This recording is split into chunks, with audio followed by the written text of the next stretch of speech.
Quand le garçon est né, comme tout Spartiate, il fut examiné. S'il avait été petit, chétif, souffreteux ou difforme, il aurait été éliminé.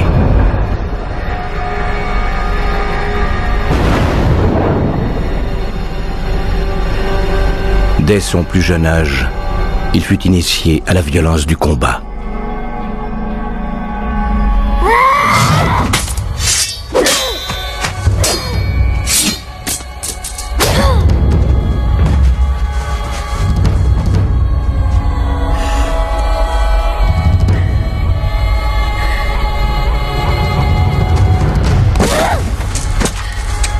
On lui a appris à ne jamais reculer, à ne jamais se rendre, et que mourir sur le champ de bataille, au service de Sparte, était la plus grande gloire que l'on puisse atteindre.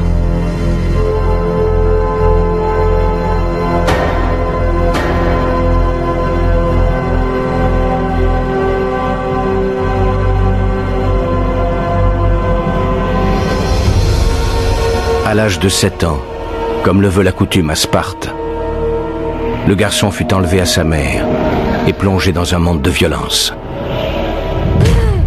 Forgé par les 3 siècles d'histoire de la société guerrière spartiate, pour former les meilleurs guerriers que le monde ait connus, l'agogée, c'est son nom, oblige le garçon à se battre.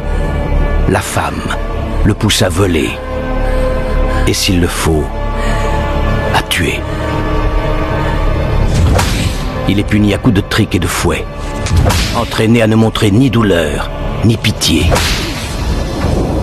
Sans cesse mis à l'épreuve, jeté dans la nature, seul, avec son intelligence et sa volonté, face à la fureur du monde. C'était son initiation, ce temps dans la nature sauvage. Car il reviendrait auprès des siens, spartiates, ou ne reviendrait pas.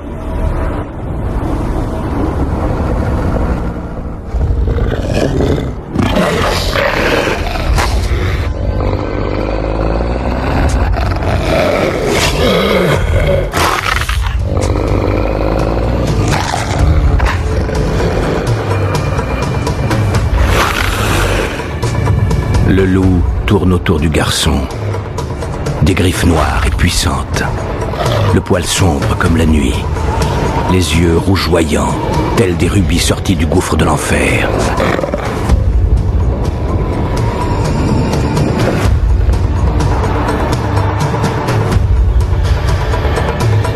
L'énorme loup renifle, savourant l'odeur du festin à venir.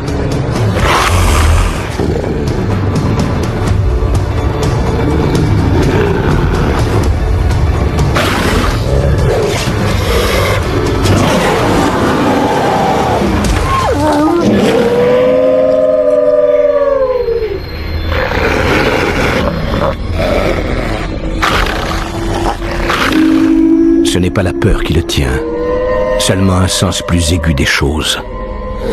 L'air froid dans ses poumons. Les pins courbés par le vent dans la nuit qui tombe.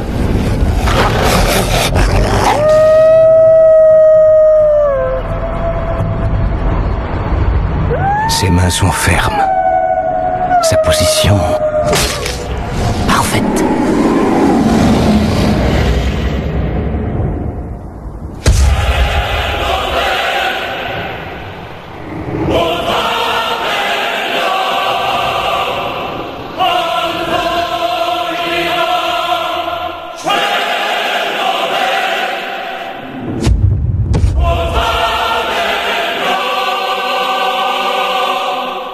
Ainsi le garçon, que l'on croyait mort, revient auprès des siens, à Sparte la sacrée, en roi, Léonidas, notre roi!